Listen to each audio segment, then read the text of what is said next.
ọ̀rọ̀ nípa pé ká mọ sún ipò alága àwọn lọ́balọ́ba nípínlẹ̀ Ọ̀yọ́. Wọ́n ní b'Aláàfin bá jẹ k'Olúbàdàn ó jẹ kí Ṣọ̀ún tìlú Ògbómọ̀ṣọ́ náà ó jẹ kí wọ́n máa rotate láàrin ara wọn.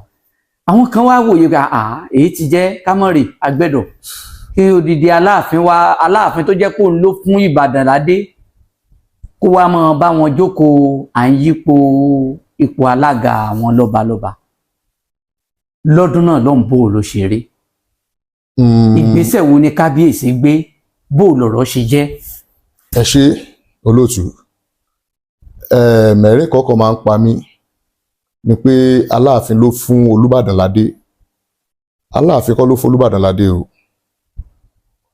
Nínú chief law Ọ̀yọ́ state ẹ lọ wo tí ẹni Olúbàdàn tó bá fẹ́ gbadé tí wọ́n bá fẹ́ fún anybody ládé, traditional council máa jókòó láti nominate pé nínú àwọn tí ń ṣe báyìí o kí làwọn rí ṣe sí báyìí o àwa náà ti tó gbadé. Ẹ rí i pé ìgbà tán nominate adé yẹn kọ́ ni wọ́n gbadé yẹn. Olúbàdàn ti wà látàrí bàbá wa Abbas Alẹ́ṣinlọ́yẹ́ náà ti change baálẹ̀ sí Olúbàdàn bọ̀ àwọn ò dádé. Ìgbà tó di 1976 láyé bàbá wa Adébímpé lolúbàdàn tó dádé. Olúbàdàn àkọ́kọ́ nìyẹn. Bàbá wa Akínbíyì ni Olúbàdàn ẹ̀kejì tó dádé. Bàbá wa ọba Yúsúfù Olóyèdè Àṣàníkẹ́ ni ọba Olúbàdàn ẹ̀kẹta tó dádé. Nípa ọ̀rọ̀ lọ́balọ́ba tẹ́lẹ̀ sọ yìí, mo fẹ́ lè sọ pé orí bàbá wa Àṣàníkẹ́ náà ló ti bẹ̀rẹ̀ lọ́jọ́ tèmi tá à ń lò lọ́wọ́ yìí. Ní à ń pínpọ̀ alága lọ́balọ́ba ti bẹ̀rẹ̀. Bẹ́ẹ̀ni. Bó ló ṣe jẹ́? Ẹ ṣé.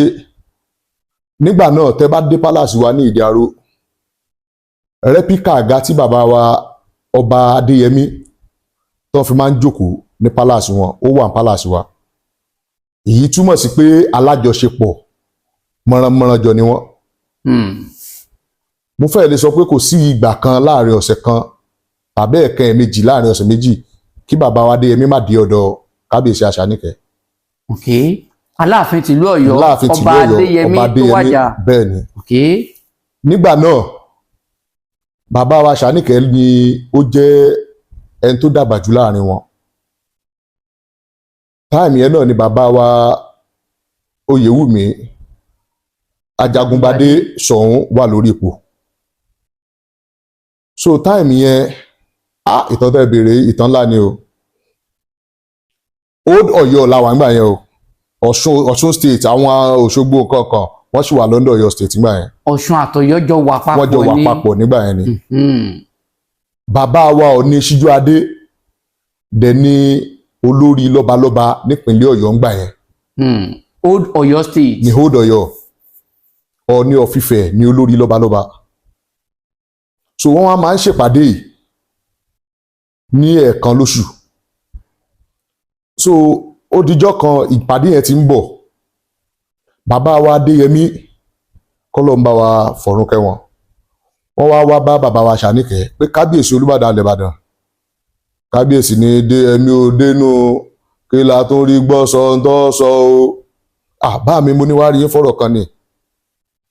Lọ́jọ́ orí Àṣàníkẹ́ ọba Àṣàníkẹ́ ju dáadáa ọba Aláàfin tìlú Ọ̀yọ́ lọ. Dáadáa.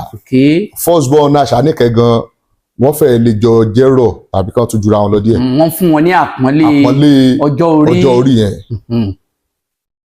Wọ́n dẹ̀ jẹ́ aláwàdà tán máa ń jọ jálàjọṣe. Ẹ rí i pé mo sọ lẹ́ẹ̀kan pé àgàrú tán fi ń jókòó palace yẹn tẹ́nibọ́dì ò dẹ́n jókòó ń bẹ̀ ọ̀tìgbà tán Aláàfin bá tó dé. Wọ́n máa ń cover ẹ̀ ni. So bàbá Aláàfin wá sọ fún bàbá Àṣàníkẹ́ pé kábíyèsí ọ̀rọ̀ kan tí mo wá rí yí fún yìí nípa mítìnì lọ́balọ́ba tá a máa ń ṣe gbogbo ọ̀nà láti gba nǹkan kan ẹnì kò kan lè máa wá láti Ifẹ̀ láti máa jókòó wájú máa darí ìpàdé fún wa. Kábíyèsí ní ṣe bí ìjọba ṣe tònú ìjọba ló tó bẹ́ẹ̀. Bàbá Aláàfin wá bẹ̀ Àṣàníkẹ́ pé lóòótọ́ ìjọba ló tó bẹ́ẹ̀ bọ́ ibi tá a ti ń ṣèpàdé ìbò ni. Kábíyèsí ní sẹkítẹ́ríàtì ní ẹníbo ilé ìjọba sẹkítẹ́ríàtì ẹnílùú wo mò ń sọ.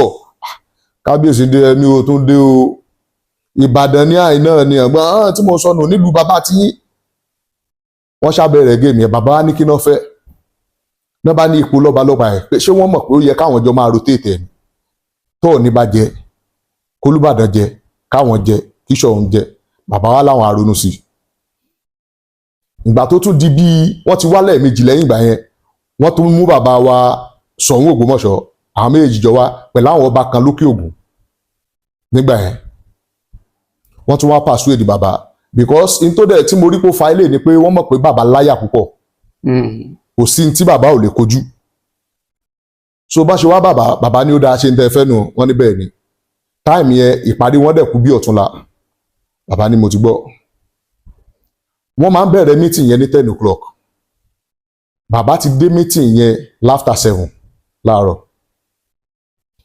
kábíyèsí Àṣàníkẹ́ wá lọ jókòó sórí àga tí Ọọ̀ni of Ifẹ̀ máa ń jókòó lé. wọ́n ti jọ sọ pé ìpàdé ó wáyé. ìpàdé ó wáyé ní House of Chief. ní House of Chief. ìgbà tí kábíyèsí Aláàfin ti dé ọ̀hún. bẹ́ẹ̀ni. Olúbàdàn ọba Àṣàníkẹ́ àwọn náà ti dọ̀hún. àwọn wá lọ jókòó sórí àga tó yẹ kí Ọọ̀ni ti Ilé Ifẹ̀ jókòó. Olúbàdàn Àṣàníkẹ́ ló kọ́kọ́ jí débẹ̀. wọ́n ti sọ fún Aláàfin pé àwọn ó tètè débẹ̀. bàbá Aláàfin náà ti kó gbogbo ọba Òkè Ògùn pátá. àwọn náà ti kó wọn dé. àti Ṣọ̀ún gbogbo wọn ti wà ńbẹ̀. so bó ṣe ń tó time pàdé bọ̀ bàbá wa Àṣàníkẹ́ ti jókòó sórí seat tó Ọọ̀ni máa ń jókòó sí. Commissioner of Chieftaincy nígbà yẹn ó wá bá kábíyèsí no director ló kọ́kọ́ wá bá kábíyèsí pé kábíyèsí ààyè yín mọ̀kànlẹ̀ jókòó sí yẹn bàbá láàyè ta ni o wọ́n láàyè Ọọ̀ni ni kábíyèsí ni Ọọ̀ni kọ́ àǹtà ni báradára dẹ́ sọ́hún ọ̀rọ̀ búkọ́ àbí mi bí ẹ ṣe lọ pé ọ̀gá ẹ̀ nìyẹn lọ́fíìsì ó lọ pe kọmíṣánná wá bí kọmíṣánná ṣe ń bọ̀ ìwọ ẹni tó bá dẹ̀ mọ̀ bàbá wa Àṣàníkẹ́ dáadáa tí bàbá ò bá fẹ́ bẹ́ẹ̀ sọ̀rọ̀ ẹ rò pé ó ti sùn lọ ni bàbá máa tó gbé ni bàbá wa ń ṣe bí ẹni tó ti sùn kọmíṣánná ò lè pa ọlá mọ́ wọn lára tágbàlagbà bá ń sùn wọn á ló ń dọ́là ni so wọn á lọ wọn ń bọ̀ kò pẹ́ sígbà yẹn bàbá wa Síjú-Adé Olúbùṣe wọ́n wọlé dé so lérò gbogbo wọn ni wípé tí Ọọ̀ni bá ti wọlé ó dájú bóyá Àṣàníkẹ́ ń rẹjú lórí síìtì yẹn ni bóyá wọ́n á dìde bó Ọọ̀ni ṣe wá wọlé lọ́dún náà lọ́hùn bàbá wa Àṣàníkẹ́ sì ń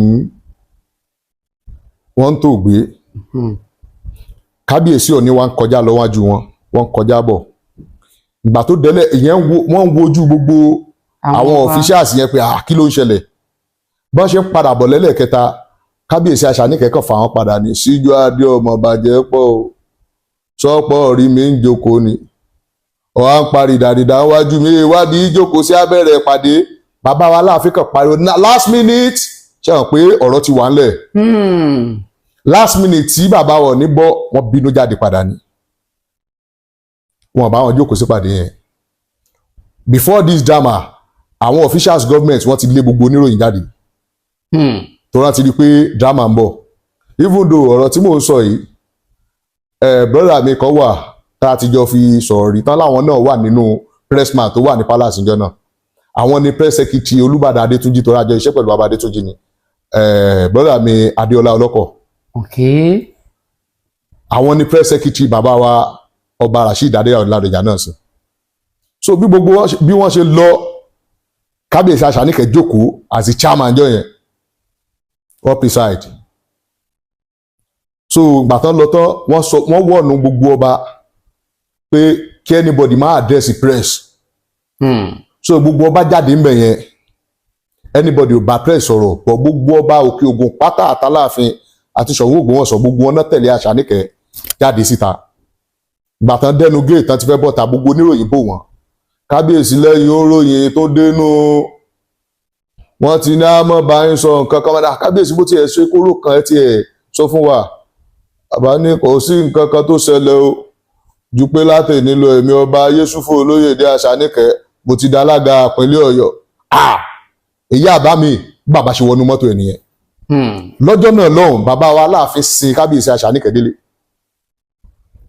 ibi tí drama yẹn ti bẹ̀rẹ̀ nìyẹn látọdún yẹn bàbá wa Ọọ̀ni of Ifẹ̀ ò wá ṣèpàdé mọ́ l'Ọ̀yọ́ state eléyìí wà lára pọ̀ṣù nítorí fi pọ̀ṣù Ọ̀ṣun state pé táwọn bá dúró irú àbùkù yìí kò ní máa tẹ̀síwájú toró ti ní nǹkan kan tó jọ ń pa wọ́n pọ̀ láàrin Aláàfin Ọọ̀ni ní gbogbo ìgbà yẹn bọ̀ bàbá wa Ṣàníkẹ́ jẹ́ ẹnìkan tó yẹ pé ó máa ń tẹ̀lé history tó bá wò títí ọ̀rẹ́ pé ẹ ṣe báwa la ṣe gbá àwa la ṣàwò ṣe understand bọ́rọ̀ yẹn ṣe wá nìyẹn ìgbà tí bàbá wa délé tán tó wá di bí ọ̀sẹ̀ kejì àbọ̀sẹ̀ kẹta bàbá wa Aláàfin wá wọ́n wá sọ fún ọ pé bó ni ọ̀rọ̀ tó ní àṣẹ àti ṣe o bó láṣẹ wá mọ̀ ṣe ní ìsìn bẹ́ẹ̀ mi bá jẹ tán ìwọ jẹ Ṣọ̀ún ó jẹ bàbá Aláàfin yarí ń jọ́nà lọ́hùn pé Ṣọ̀ún ò ní máa bá wọn rotate.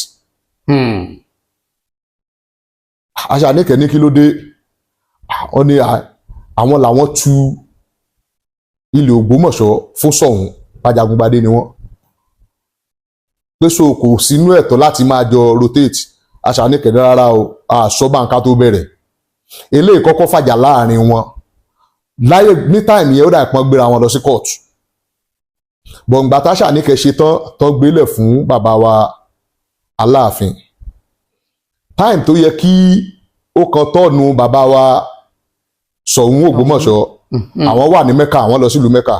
Ta ló wà Mẹ́kà? Bàbá wa Ṣọ̀ún Ògbómọ̀ṣọ́. Ok. Wọ́n lọ sílùú Mẹ́kà ní bàbá wa Aláàfin àti gọ́vnà tó wà nígbà yẹn lọ́hùn ṣé Olórin àbí ta ni gọ́vnà yẹn náà military gọ́vnà tó wà lọ́hùn ní táìmù yẹn lọ́hùn bàbá wa Aláàfin wọ́n ti jọ ní meeting kan tájọ ṣe so táìmù yẹn ni bàbá wa Aláàfin sọra wọn the permanent chairman lọ́yọ̀ state.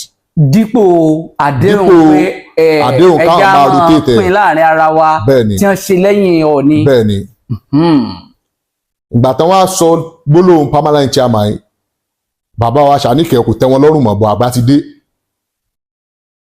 bàbá wa Ṣàníkẹ́ wọ́n lọ court against wọ́n gbà yẹn pẹ̀lú bàbá wa Ṣọ̀ún Ògbómọ̀ṣọ́. Okay. So ìgbà tó di 1993 ni bàbá wa Ṣàníkẹ́ wàjà ìgbà tán wàjà 1993 bàbá wa tó tún jẹ lẹ́yìn wọn Ọ̀pẹ́rìndé àwọn náà apply fún chairmanship yìí nígbà yẹn kó tó di pé bàbá wa Kálà wá ṣe òfin lórí ẹ̀ wípé kan tó jọ máa rotate kí bàbá wa Aláàfin Adéyẹmí kẹta kan tó lọ court páwọn ògbà ìgbà tán lọ court páwọn ògbà yẹn house of chief wà ní suspension bí ìròpọ̀ ti padà up to date house of chief wà ní suspension but bàbá wa Aláàfin sì ń lo permanent chairman yẹn lọ kó tó di pé ní yí ẹ̀ kan torí èmi ní private secretary bàbá Olúbàdàn ìjẹta àbíjẹrin Ajé Ògúnnúsọ. Okay. So time yẹn a wá ní meeting kan pẹ̀lú bàbá wa Adéyẹmí Aláàfin bàbá Aláàfin wá sọ fún time yẹn náà ìjà wà láàrin gọ́vnọ̀ Ajímọ̀bí àti bàbá Adétúnjì so bàbá Aláàfin wá sọ fún wa lọ́jọ́ náà pé mọ̀ wo gómìnà àwa suspension a ṣe mítìnì ìsìn fún wa lówó oṣù ṣáwa suspension nù. Ṣé understand kó tó di pé gómìnà wa ẹlẹ́yinjú àánú gọ́vnọ̀ Ṣèyí Mákindé tún wá wo ọ̀rọ̀ yẹn sìn pé kò yẹ kó máa rí bẹ́ẹ̀ kán jọ wà bí wọ́n ṣe pera wọn padà láti jókòó sí house of chief láti máa ṣèpàdé lọ lẹ́yìn tí he bá jẹ kí b jẹ kí c jẹ bọ̀ ọ̀rọ̀ traditional council chairman wọn lọ́yọ̀ state yìí Ṣàníkẹ́ ló ọkọ̀ gbà lọ́wọ́ bàbá wa ni. nígbà tí gbogbo ọ̀rọ̀ yìí tó bẹ̀rẹ̀ sí ní rúgbó ìgbà tí wọ́n wá gé Ọ̀ṣun sọ́tọ̀ tí Ọ̀yọ́ dá dúró Ọọ̀ni tí Ilé-Ifẹ̀ wọ́n ti lọ ń jọba tiwọn tí ò sẹ́ni ó bá wọn dùn mọ́ láàrin Aláàfin Olúbàdàn àti Ṣọ̀ún ǹjẹ́ wọ́n sì ń padà jọ ń sọ̀rọ̀ papọ̀ ìhà wo ni ọjọ́ ń kọ síra wọn. wọ́n sì padà jọ ń sọ̀rọ̀ papọ̀ bọ̀ látìgbà tí gọ́vnà Akálà ṣe hàn pé 1991 náà dá Ọ̀ṣun state sílẹ̀. bẹ́ẹ̀ni. after 1991 wọ́n ti wà ń court kí bàbá Ṣàníkẹ́ tó kú so ọ̀rọ̀ tó bá dẹ̀ wà ń court ṣe hàn pé wọn kì í dá sí i. ṣe understand ìyẹn ló fa long range chairman tí bàbá wa Aláàfin wà lórí ẹ̀ because tọ́rọ̀ bá ṣì wà ní court wọn lè ṣe nǹkan kan lórí ọ̀rọ̀ yẹn so ohun tó ṣẹlẹ̀ nìyẹn. títí tí wọ́n fi wá yanjú rẹ̀ báyìí. wọ́n fi yanjú ẹ̀ báyìí. tó túmọ̀ sí pé kábíyèsí Aláàfin ìlú Ọ̀yọ́ gan-an ló initiate gbogbo plan láti. ó yẹ káwọn jọ máa pín jẹ kábíyèsí Aláàfin ló bẹ̀rẹ̀. ó túmọ̀ sí pé bàbá ọba Yusuf Àṣàníkẹ́ gan o wọn rò tàbí wò pé bóyá wọn tiẹ̀ lè jẹ́ alága ẹ̀ rárá. àwọn believe pé n tíjọba bá ti ṣe ni nígbà yẹn pé ṣe bíjọba ló ṣe but ìgbà tí bàbá wa Aláàfin wa fi lọ̀ wọ́n pé ó yẹ káwọn jọ máa jẹ́ ni ló mú ìgbésẹ̀ tí bàbá wa Àṣàníkẹ́ gbé ńgbà yẹn.